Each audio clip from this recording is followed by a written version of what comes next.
안녕하세요. 반갑습니다. 중앙경제 라이브 시작하도록 하겠습니다. 우리자산운용 김영롱이고요. 제 옆에가 좀 휑하죠. 근데 오늘은 박앵커가 좀 늦게 와도 특별히 막 뭐라고 하진 않을 겁니다. 왜냐면 오늘 그 생방 일정이 좀 뒤로 밀렸대요. 그래서 아마 한 10분 정도 늦지 않을까 싶습니다. 그래서 좀 양해 부탁드리고요. 일단 첫 한 10분 동안은 저 혼자 한번 진행을 해보도록 할 텐데, 글쎄, 지난주에 저희가 이제 녹방으로 한 다음에 이제 금요일 이 시간에 표출해 드렸었는데, 그분들이 떠나셨을지 아니면 오늘 다시 돌아오실지 모르겠습니다. 홍보는 하고 있긴 한데 동참자가 쉽게 늘지 않더라고요. 제가 대책회의를 한번 하고 제 팀원들을 한번 쪼아 봐야겠습니다. 이병재님, 너무 감사해요.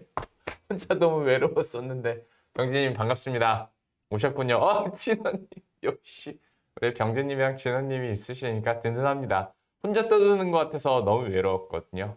너무 감사드리고, 혹시나 못 들으셨을까봐 박앵커는 생방 일정이 조금 뒤로 밀려서 한 10분 정도 오늘 늦을 것 같습니다. 그래서 좀 감안을 해주셨으면 좋겠고요. 뭐 같이 떠들 사람도 없으니까 바로 시장 얘기 한번 하죠. 뭐 미국 증시 같은 경우에 이번 주에도 역시 뉴스 많이 나왔던 게 부채한도 협상이었잖아요. 근데 이제 이게 이미 하원은 통과를 했고 상원도 패스트 트랙으로 통과시킨다고 하니까 뭐 여러분들도 너무 잘 알다시피 엑스데이트가 원래 6월 1일이었다가 6월 5일로 지금 유예되긴 했는데 이것도 지금 얼마 안 남았어요. 그러다 보니까 이제 뭐 이것도 금방 회복되고 이슈도 끝나지 않을까라는 생각을 해보고요. 이제 하다 보면 연준의 금리 정책에 대한 관심이 높아질 수밖에 없는데 이 순간에 박앵커 되게 빨리 왔다.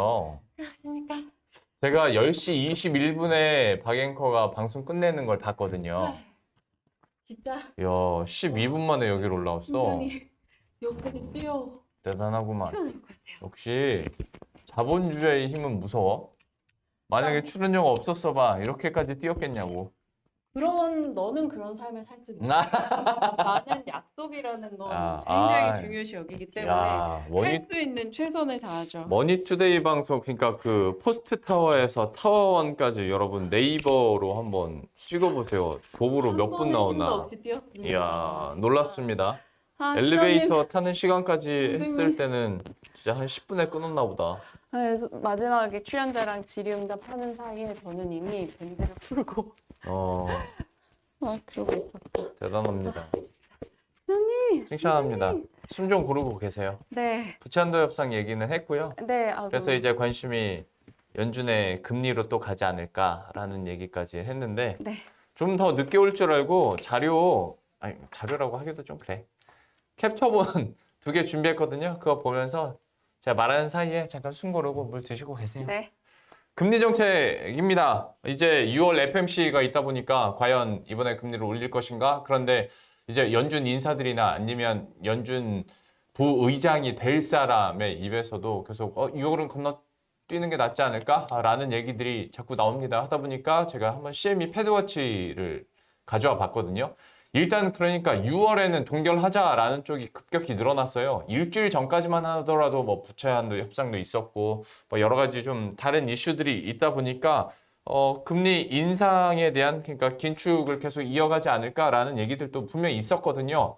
저 밑에 글씨가 보일진 모르겠습니다만 일주일 전까지만 하더라도 25bp 인상이 한 50% 정도 됐는데 어제 25%, 그 다음에 오늘 제가 여기 들어오기 전에 캡처한 건데 보니까 6월에는 금리 인상 확률이 20%까지 떨어진 상황이고 80%가 동결할 거다라고 시장에서는 예상을 하고 있고, 다음 이제 7월 FOMC에서 물리지 않을까라는 시나리오가 그래서 나올 수밖에 없는데, 지금으로서 이제 7월 FOMC에서는 한 50대 50이에요. 뭐 동결할 수도 있고 25bp 올릴 수도 있고. 그런데 이제 7월에서는 시장 컨센은 지금 25bp 인상으로 나오고 있고 6월은 좀 동결하지 않을까라는 생각들을 많이 하고 있는 것 같아요.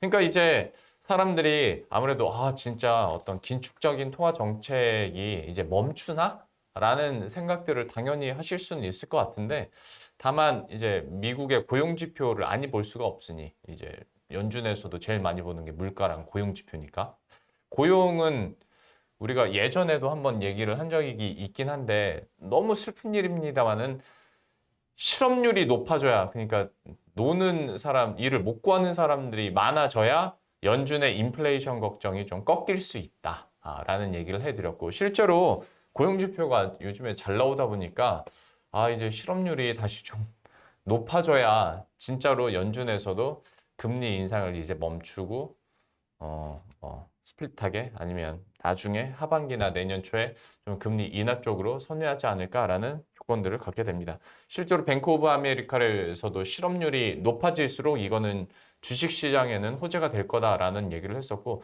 옛날에도 그랬었대요. S&P 500 지수 바닥친 뒤에 4개월 바닥치고 4개월 뒤가 실업률 최고점이었다고 하더라고요. 그러니까 좀 실업률과 어떤 주식시장 간의 영향으로 봤을 때는 실업률이 높아질수록 좋다. 안타깝지만 시장이 그렇다라는 거고요. 말씀드리는 중간에 이제 PW 마리아님 그리고 성우님 너무 안녕하세요. 감사합니다. 제가 앞에서도 병재님이랑 진원님 오셨을 때 말씀드렸지만 이제 박앵커까지 살짝 없었을 그 몇 분 동안에 되게 외롭더라고. 그러니까 혼자 떠드는 느낌이랄까. 근데 이제 또 병재님과 진원님 와주셔서 너무 반가웠고 여기 이제 PW 마리아님, 성우님 그리고 박앵커까지 와줘서 그런 거 할 나이는 지난 것 같습니다. 반갑다 친구야. 야, 뭐 평소에도 제 이름 부르고 뭐 친구처럼 야라고도 하고 뭐 그랬지만 6월이 됐으니까 여러분들은 이제 나이가 어떻게 변했을까요? 전 아직 제 생일이 9월이다 보니까 생일이 아직 안 지났고 저는 지났고. 그래서 저는 한 살 차이였다가 37, 동갑. 여기도 이제 37이 된 거죠. 나이를 왜 굳이 말을 할까요? 그래도 내가 일 일부러 깎인 그냥, 거잖아. 원래 동갑이라고 38인데 했는데. 37로 된 거잖아. 진짜 그리고 이거 다 아시잖아요. 심리적으로는 거의 사형 선고감이에요. 어떻게 이렇게 공적인 공간에서 내 나이를. 내가 우리 동기들 있는 단톡방에서 말했잖아요. 박앵커 옛날엔 귀여웠고 지금은 아름답습니다. 이런 식으로 항상 저한테 크게 저는 비속어가 항상 나올 뻔했어. 엑싯을 준비하고 있는 사람이기 때문에 빠져나갈 출구를 언제나 충격을 밑밥을, 주고 네, 이런 식으로 깔아놓고. 할 말 없게 수습을 하는 스타일입니다. 아무튼 3개월 동안 저희는 친구가 되었으니 민영아. 그래, 영롱아. 잘해보자. 예. 예. 예, 그렇고요. 미국은 얘기를 끝냈고 뭐 더불어서 미국 얘기했으니까 ECB 쪽은 여전히 긴축 하자 쪽이니까 또 이거는 어떻게 될지 한번 봅시다 하고 이제 하지만 시장 자체에서 지금 뭐 연준 인사들이 뭘 어떻게 하는 거에 대해서 생각보다 관심이 없어? 관심도가 떨어졌어. 왜냐하면 지금 미국도 그렇고 국내도 그렇고 매매 패턴 자체가 되게 짧아져 있어요. 네네. 그러니까 지금 이렇게 불확실성 해소로 조금 반응을 보이는 것도 일단 뭐 6월은 얘네 스킵하자니까 하고 넘어갔는데 그 다음은 어떨지에 대해서 지금 사실 생각을 안 하는 거죠. 그러니까 진짜 많은 개인 투자자들도 그렇고 기관 투자자들까지 매매가 굉장히 짧아져 있다라는 생각이 들어서 약간 정말 하루살이 이런 느낌으로 이슈에 기대가고 있다라는 느낌입니다. 이 와중에 엔비디아는 시총 1주 찍었고 하다 보니까 이제 뭐 우리나라도 그래 좋은 영향을 받는 부분이 있었지. 맞아. 예. 근데 사실 그런 생각이 이제 최근 장을 계속 보면서 느낀 건데 이렇게 매매를 짧게 할 때 정말 당일로 치파하지 않는 이상은 이렇게 이슈 따라서 2, 3일간에 이렇게 간격 타고 매매하려고 했을 때 과연 수익이 정말 날 수 있을까에 대한 두려움이 있어요. 그냥 엉덩이 붙이고 길목 지키고 있는 게 낫던가 아니면 하나 사서 진짜 장투를 하던가 아니면 진짜 매일같이 뉴스 보면서 막 트레이딩 돌리던가. 근데 이게 다 그렇게 쉽지 않단 말이지. 저는 이런 빠른 순환매가 돌 때 항상 드리는 말씀 중에 하나가 차라리 고장난 시계는 하루에 2번이라도 맞는다라는 거거든요. 그 뒤늦게 쫓아가다가는 그냥 계속 엇박자만 날 수밖에 없고 듬직하게 길목에서 있으면 그래도 하루에 2번은 먹는다. 뭐 이런 느낌으로 말씀을 드리는데 근데 지금은 그런 시장은 아닌 것 같아. 그러니까 뭔가 진득하게 기다리기도 좀 그렇고 안 봐야 돼. 그러실 분들은 안 보는 게 낫고 사실 저도 매일같이 뉴스를 정리해서 전하다 보니까 와 이거 나만 해도 내가 매일 뉴스를 보니까 오늘은 이거 샀다 오전에 팔고 이건 오후에 샀다 이거 이렇게 팔면 좋겠다 막 이런 생각을 한단 말이죠. 네. 그러니까 정말 개인 투자자들 대응이 어렵고 시간이 갈수록 요즘은 이 막 불확실성 같은 것들이 크게 있을 때는 트레이딩 재료까지 떨어지면 정말 개인 투자자들이 할 게 없더라고요. 그래서 요즘 장이 반도체 갖고 있으면 뭐 모르겠다만 조금 어렵게 느껴지더라고요. 그래서 다시 우주항공 방어주 얘기 나오네. 그러니까 이렇게 뭔가 뉴스거리가 떨어지거나 약간 공백이 생기면 공부할 거 찾자 약간 이때 느낌이지. 우주항공 아니면 방어 여기는 뭐 같은 묶음이니까 그리고 다시 AI, 로봇 막 이렇게 나온다니까요. 근데 여기 계신 분들은 걱정이 없습니다. 우리보다 투자를 훨씬 잘하시는 분들이기 때문에 많이까요. 이분들은 우리한테 정보를 얻으러 여기 오는 게 아니라 우리가 그렇지. 첫 번째는 의리고 두 번째는 이제 티격태격 싸우고 하는 모습을 보고 싶어 하시는 거니까. 성우님, 저도 공감해요. 주식은 어려운데 전 친구들한테 꼭 해보라고 하는 건 주식을 하면 대화거리가 많아지더라고. 그래서 저도 엄마, 오빠도 다 이제 주식시장 워낙 관심 많으셔서 가족끼리 모이면 주식 얘기를 해요. 그러니까 대화거리도 많고 친구들 만나서 뭐 누구를 이렇게 소개받아서 그런 자리여도 대화할 게 많아요. 그 사람 회사에 대해서도 얘기할 수 있고. 그리고 이런 말씀을 드리면 어떨까 싶은데 되게 유식해 보여요. 그런 거 되게 나 좋아해. 그거 되게 좋아했는데. 그래서 옛날에는 사실 이런 말 하는 것 자체도 좀 자존심 상해서 안 했는데 주식 시장을 계속 들여다보면 정책 알게 되지, 경제의 흐름 알게 되지, 각 기업별로 알게 되지. 거기에다가 좀만 더 공부하면 이제 재무제표까지 얘기하잖아? 그러면 뭔가 되게 유식해 보인다? 근데 나는 진짜 하기 싫어. 뭐가? 난 워낙 감성적인 사람이라서 그런지 그리고 주식시장을 맨날 일적으로 접하니까 공부를 하기 싫다는 거야? 아는 척을 하기 싫다는 아니 거야? 그냥 주식 얘기를 주식 얘기를 하기 싫다고? 그러니까 주식 얘기라기보단 이런 기업에 대한 얘기 자체 그냥 넌 어떻게 지내니 이런 게 그렇지. 좋아. 그러다 한번 툭 던져주는 거지. 저희 성향이 좀 다르죠잉. 툭 던지는 거. 근데 거기 ROE가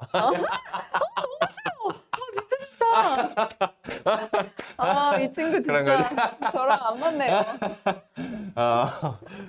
거기가 좋긴 한데 정말. 자체적으로 투자는 잘 못하는 것 같아. 약간 뭐 그런 거죠. 정말. 참 그랬습니다. 경제님 경제 독서 모임 가셨다.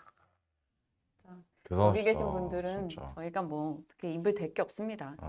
경제님은 그러니까 이렇게 사진 그 촬영하시는 분이 작가님이니까 어떤 감성적인 부분과 접목이 됐어. 그 이성적인 부분 이렇게 해서 여러분 제가 진짜 주식 DJ, 주식 라디오 DJ 이런 거 하고 싶은 꿈이 있어요. 제 꿈이 약간 라디오 DJ가 있잖아요. 네네. 근데 제 업과 좀 연결시켜서 감성 주식 라디오 DJ 이거 되게 하고 싶어. 아프리카 TV에서 해요.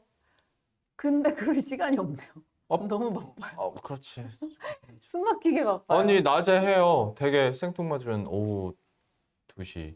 남들 매매할 때. 지금 우리 주경경제 라이브만큼이나 생뚱맞은 시간 한 2시 반. 항상 그렇게 본인이 하는 일에 대해서 약간 까지 마세요. 아니요. 저는 이거 더 얼마나 가치 여러 있는 시간인지에 아니요. 난 같이 대해서 있지. 엄청 같이 조금 사고 있지. 회로를 바꿔보는 게 가치가 어때? 있는데 우리 박앵커한테 시간을 맞추다 보니까 되게 애매한 10시 반에 우리가 주경경제 이걸 3시 반에 해도 애매하고 그러니까 그건 생각하기 나름이에요. 9시에 남들 매매하는데 그때 해? 그러면 아무도 안 봐. 3시 반에 마감 치고 이제 다들 나가는데 그때 아무도 안 봐. 점심 때 할 수 없어. 10시 반. 10시 반 지금 우리 방송사에서도 시청률 진짜 잘 나와요. 규영아 들었지? 시간이 문제가 아니야. 규영이가 아까 그래서 출연자를 교체해야 되나라는 생각까지 이제 진짜 나를 물갈이 한다고? 왜냐면 지금 이 시간밖에 안 되고 오후에 안 되잖아요. 그래서 출연자 교체 내가 그렇지 생각해야 되지 않나. 지프로 인형을 만들어서 대못을 찍어서라도 내가 니들 둘을 그렇습니다. 일단 당분간은 10시 반에 하는 걸로 하고 성우님 유한이 좀 크면 하세요. 내가 무조건 그 다음 출연자 시간에 맞춰서 라디오에 오픈할 거야. 경재님, 진호님 안 오실 것 같아? 성우님? 다 오실 수 있지. 응원합니다. 네. 어디서 할 건데요? 진짜 아프리카에서 할 거예요? 신경 끄세요. 아프리카에서 하려면 최소한 약간 한국 증시에 대해서 이제 얘기를 이어나가 볼게요. 오늘 머리에 약간 지금 좀 말하는 게 지금 머리에 응가만 든 사람처럼 얘기하고 있어. 아 정말. 자, 한국 증시로 갑니다. 미국장도 그랬지만 국내장도 어찌됐건 반도체 쪽이 주초에 강력하게 주목을 받다가 엔비디아 이쪽에서 살짝 조정받고 국내에서도 이렇게 삼성전자를 필두로 약간 좀 빠지는 흐름이 나왔습니다. 그러나 결국 엔비디아 반등하면서 또 반도체 쪽에 대한 여전히 긍정의 시각 나오고 하루 이틀 좀 밀릴 때도 각 증권가에서 그랬구나 친구야. 매수 의견도 계속 나왔었기 때문입니다. 상승이 가파랐기 때문에 일부 뭐 개인 투자자들도 그렇고 매도해야 한다라는 목소리도 있었는데 사실 삼성전자 가지고 자꾸 단타를 할 생각하기보다는 이 시기를 좀 잘 끌고 견뎌갔으면 좋겠다 싶고요. 지금 뭐 SNS 텍 같은 거, EUV 쪽 종목들 보면 너무나 흐름이 계속 우상향이거든요. 그러니까 미리 한번 공정별로 공부를 해갖고 이렇게 잘 잡아서 쭉 끌고 가는 전략도 괜찮고 그렇지 않다면 뭐 인텔 관련주, 엔비디아 관련주에서 그 각 이슈에 맞춰서 하루 이틀 트레이딩으로 대응을 하시는 게 맞습니다. 그리고 요즘에 이제 그것도 힘들다 보니까 다시 ETF로 관심도 높아지고 실제로 자원도 많이 간다. 그러니까 웬만한 종목군, 테마군은 ETF 이제 다 있잖아요. 맞아요. 네, 그러니까 진짜 많이 하시더라고요. 반도체 ETF 22년 만에 최대 금액이 하루 만에 뭉칫돈 들어왔다 이런 얘기 기사도 뭐라고? 반도체 ETF들의 22년 만에 최대 금액이 아, 맞아요. 유입이 그 됐다라고 합니다. S 운용사에서 낸, 뭐 우리가 뭐라고 했을까? 신한자산 운용에서 낸 2차 전지 소부장 그거 대박 났잖아. 그러니까.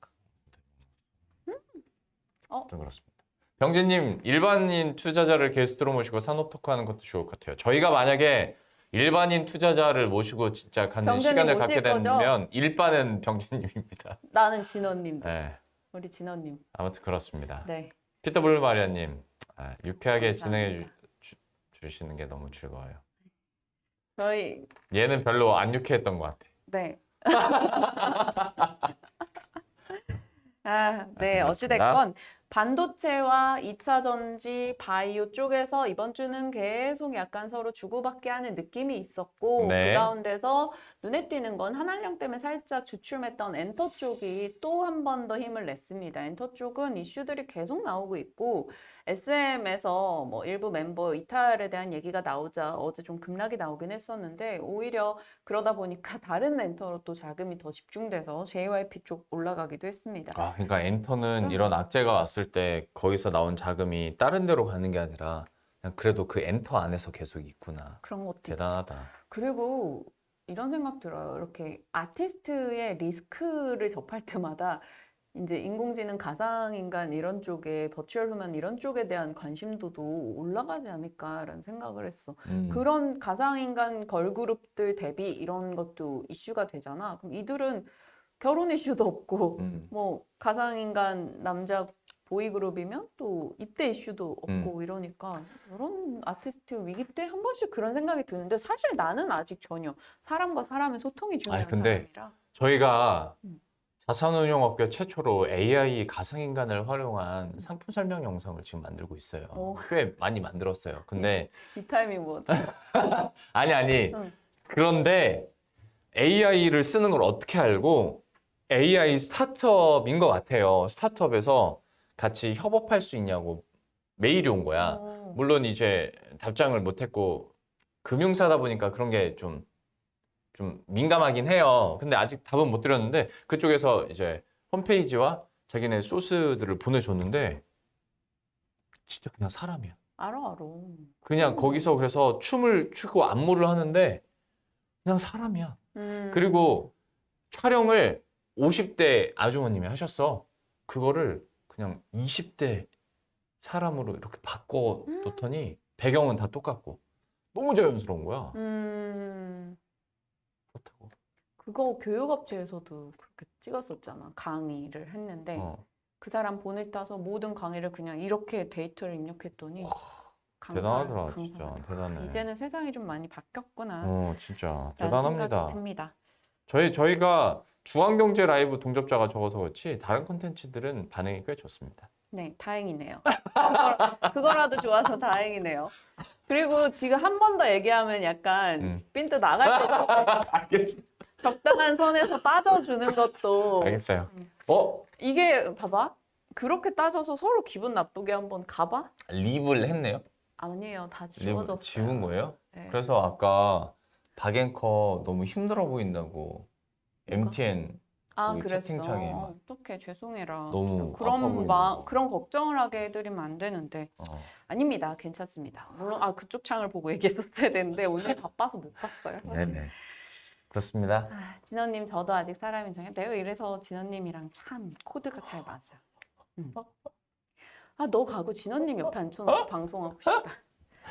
친구야, 싸우지 말자. 친구야. 바이오 시밀러 쪽도 이번 주 이슈가 많았는데 아스코 모멘텀이 있었어요. 근데 아스코 야 오늘 왜 이렇게 방해를 하는 거야? 벌써 52분이야. 한 달 전쯤에 생일이었잖아요. 네. 생일 선물 준비해놨으니까 기분 푸세요. 생일 선물도 진짜 엄청 큰 걸 들고 와서 저 집에 어떻게 들고 가라고 저러는지 센스가. 차 갖고 오라고 그랬잖아요. 그래서.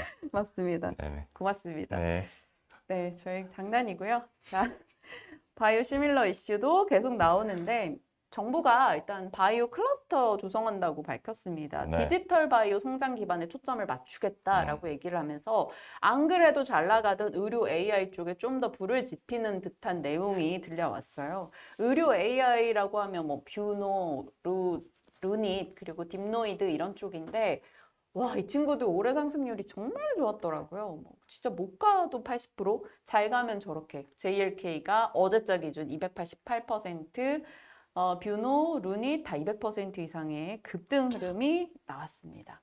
이런 걸 하다 보면 내가 이 방송에서 이런 종목들을 얘기했는데 왜 내 포트에 이걸 못 넣었을까? 막 이런 고민을 항상 하게 되더라고요. 그치. 아쉽습니다. 아쉽습니다.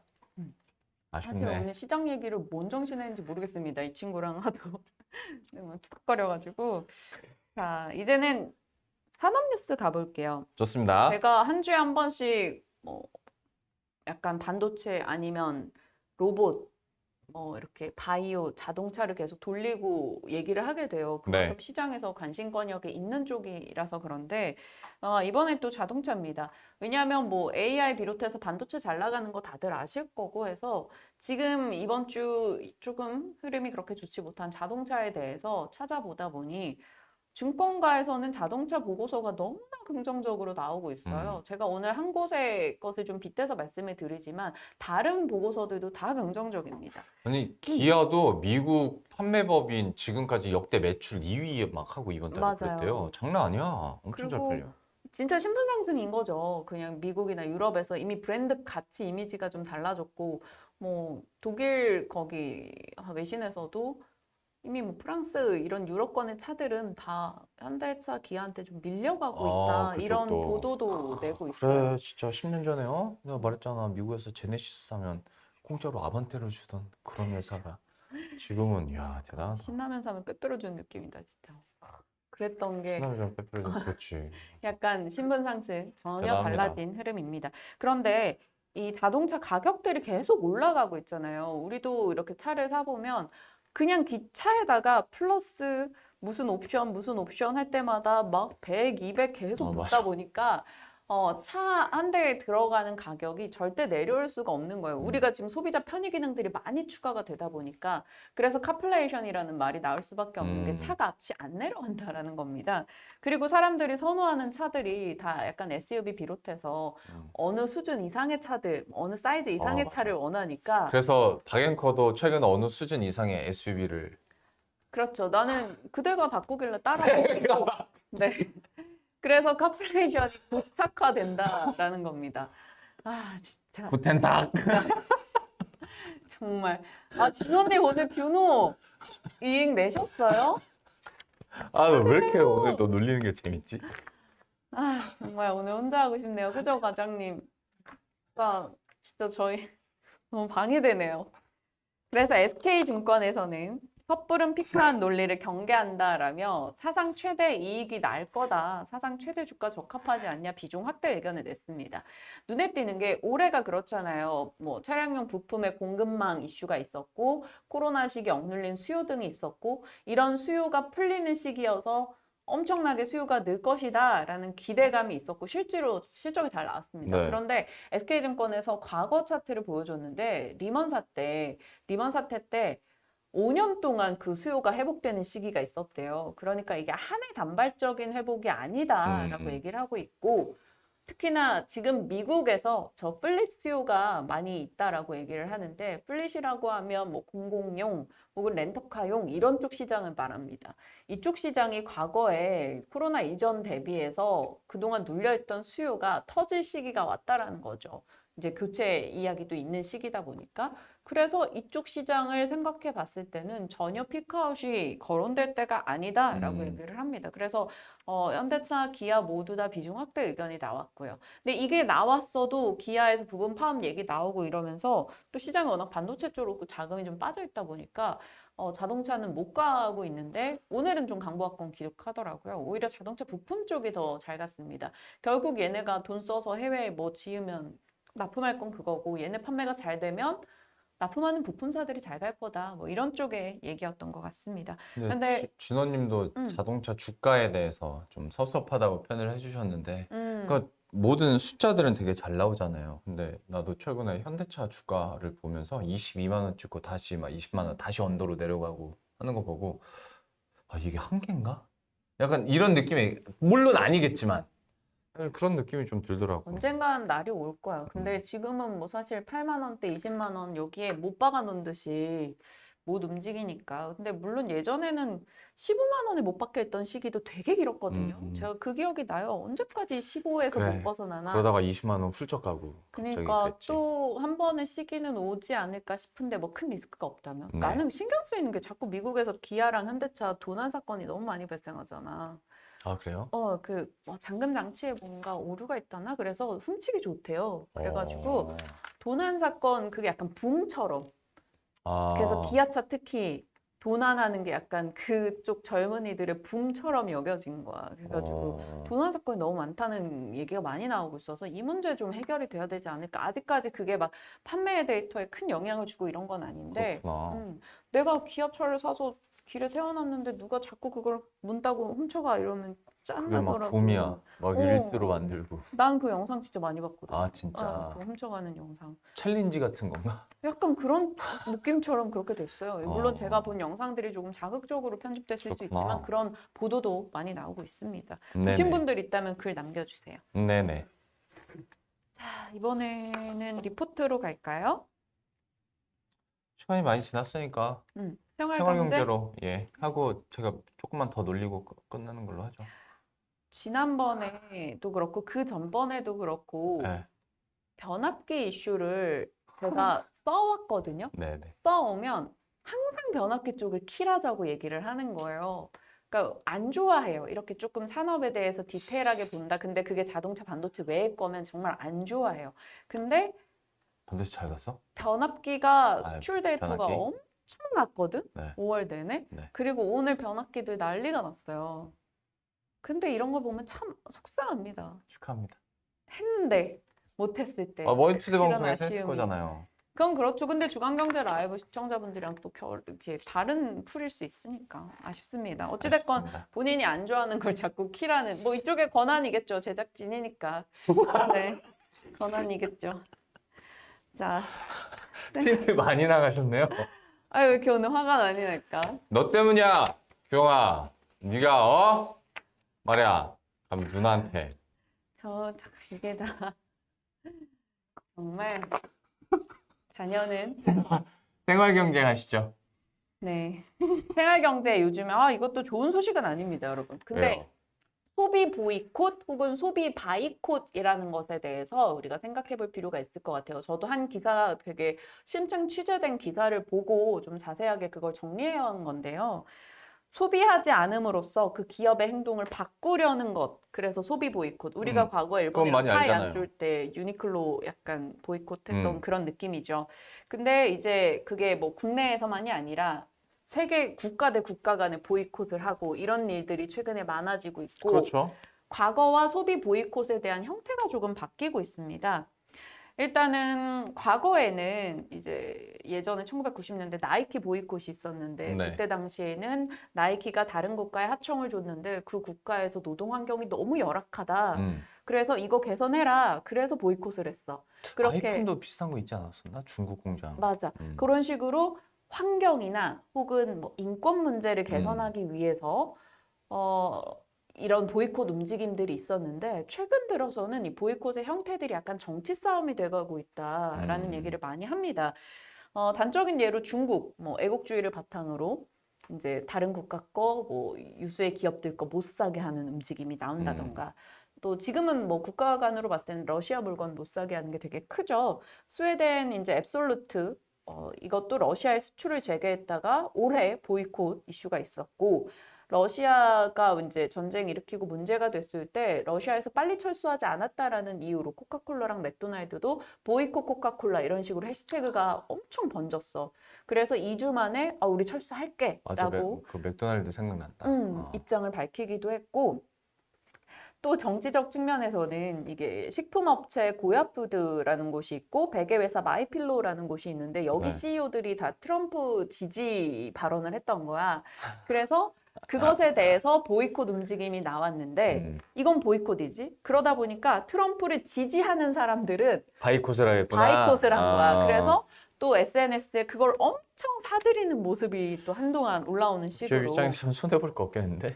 근데 또 이게 기업 입장에서 고민은 많아지는 너무 정치 상황이죠. 관련 테마로 묶여버리나? 그렇죠. 그리고 요즘에는 이것도 그래. 성소수자에 대한 배척이 되게 많아요. 최근에 좀 이슈가 됐던 게 미국의 버드라이트 맥주 쪽 점유율 1위입니다. 네. 근데 이 업체가 트랜스젠더로 이제 성전환 수술을 하고 있던 인플루언서한테 맥주 이제 선물을 보냈던 거야. 특별 제작된 맥주를. 근데 그걸 보고 나서 성소수자를 배척하는 이들이 그것을 보이콧을 하는 영상들을 올리기 시작을 해. 그래서 냉장고에서 맥주를 빼서 던진다, 뭐 박스를 불태운다, 뭐 이런 것들. 소총으로 막 맥주를 쏘는 영상, 이런 것들이 막 SNS에 올라오기 시작을 하는 거야. 이런 식으로 트랜스젠더 모델을 기용했다가 또 크게 보이콧 당한 업체들도 있고, 과거는 뭔가 좀 나아지는 것을 위해서 보이콧이 있었다면 지금은 서로 간에 배척을 위한 보이콧들이 조금 많아지고 있어서 이 형태가 조금 아쉽다라는 생각이 듭니다. 최근에 뭐 이효리 씨가 안 하던 SNS에 복귀를 했어요. 네. 그래서 근데 그 복귀 이유가 환경 문제에 대해 그동안 뭐 약간 동물 애호 쪽에 관심이 많았다면 맞아요. 환경 문제에 관심을 두면서 특정한 기업의 친환경적인 면모를 부각시켜서 그쪽의 제품이 하루도 안 돼서 1년치 판매량이 찍혔다고 하더라고. 그러니까 이런 식의 긍정의 바이콧은 긍정적이나 이제는 보이콧, 바이콧 이 모든 것들이 너무 싸우기 위해서 이루어지는 것 같아서 조금 아쉽다. 이런 부분도 우리 사회 현상을 반영하는 것 같아요. 요즘에 뭐 정치도 진영 싸움이 너무 심하고 맞아요. 이게 다 SNS에서 그런 심리를 자극할 수 있고 막 이렇게 좀 돋굴 수 있는 내용들이 더 많기 때문이긴 한 것 같아요. 남녀 간의 문제도 막 서로 간에 비하하는 발언이 너무 심하게 오고 가지 않나라는 생각이 듭니다. 좀 사람들마다 이런 좀 기준을 좀 잘 세워서 긍정적으로 이제 SNS 상의 것들을 받아들이는 작업이 필요하지 않을까 싶습니다. 나는 바이콧이라고 해서 그 가끔씩 뭐 치킨집 사장님들이 이렇게 선행을 하고 나서 사람들이 뭐 돈줄 돈줄 내준다고 내준다. 라고 그것도 하잖아요. 그렇지. 그래서 나는 그런 쪽이 더 큰 줄 알았더니 오늘 근데 야마는 그것보다는 진짜 약간 양분과 양극의 대립으로 인한 보이콧과 바이콧. 그렇죠. 그러네. 진짜 그러니까 좀 그래요. 긍정의 선순환 바이콧, 보이콧 뭐 이런 것들이 많았으면 좋겠어요. 뭔가를 사회를 나아지게 하기 위한 성우님이 좋은 말씀하신다. 얘기를 같이 막 호흡해 주셨다는 게 느껴지네요. 아, 감사합니다. 저도 마음이 되게 갑자기 숙연해지네요. 저 오늘 왜 이렇게 입술이 혈색이 없지 진짜? 괜찮습니다. 건강 상태. 수인호님이 그래서 휴가 갔다 온 게 아니라 무슨 일이 있었냐고 걱정하시더라고. 소수님이 그것도 답도 못 드리고 왔네. 아무튼 그렇습니다. 그냥 복직해서 그래요, 여러분. 휴가 끝나고 휴가 끝나서. 지금 3일 일했더니 그래도 다음 주 월요일이라면 또 하루 쉬잖아요. 네, 맞아요. 네네. 그건 너무 좋습니다. 네, 그거 보고 달려가는 거죠, 뭐. 미장 한국장 다 동시 휴장일 때가 제일 좋아. 그래야 근데 이해가 시차 된다는 때문에, 맞아. 시차 때문에 사실상 뭐 그러기가 쉽지 않죠. 아무튼 오늘 이렇게 해서 미국과 한국 증시 그리고 나는 그 개인적으로 언제부턴가 생활경제 항상 준비해 오잖아요. 여기서 되게 많이 배워요. 저도 제일 처음 공부 듣는 많이 해요. 왜냐하면 딴 처음 듣는 거는 키워드도 많고. 내가 방송을 하면서 접할 수 있는 여러 이슈들인데 생활경제 키워드는 우리 결과 좀 다른 거에서 또 아이디어를 찾아와야 그렇지. 되니까 그리고 이거는 찾아보지 않으면 모르는 맞아요. 것들이라 열심히 취재하듯이 아이템을 모아옵니다. 많이 배우고 있습니다. 네. 그리고 이게 우리 이제 2차 제작물로 나가는 그 카드 뉴스가 취준생들한테 이렇게 제공이 되거든요. 그분들한테도 좀 큰 도움이 되지 않을까 싶습니다. 다행입니다. 네네. 오늘 보이콧, 바이콧까지 얘기를 들어봤고, 이렇게 해서 6월 1일부터 3개월 동안 친구가 된 박민호 앵커와 김영문 팀장이 오늘도 주간경제 라이브를 이렇게 진행했고 마치도록 하겠습니다. 현재 시장 점점 올라가고 있어요. 다행입니다. 다행입니다. 올라야 될 텐데. 강재님, 진아님, 오늘 성우님, BW 마리아님 다 오늘도 고생하셨고 감사합니다. 끝까지 오늘 수익으로 나는 하루 되시길 바랍니다. 저희는 다음 주에 인사드릴게요. 고맙습니다.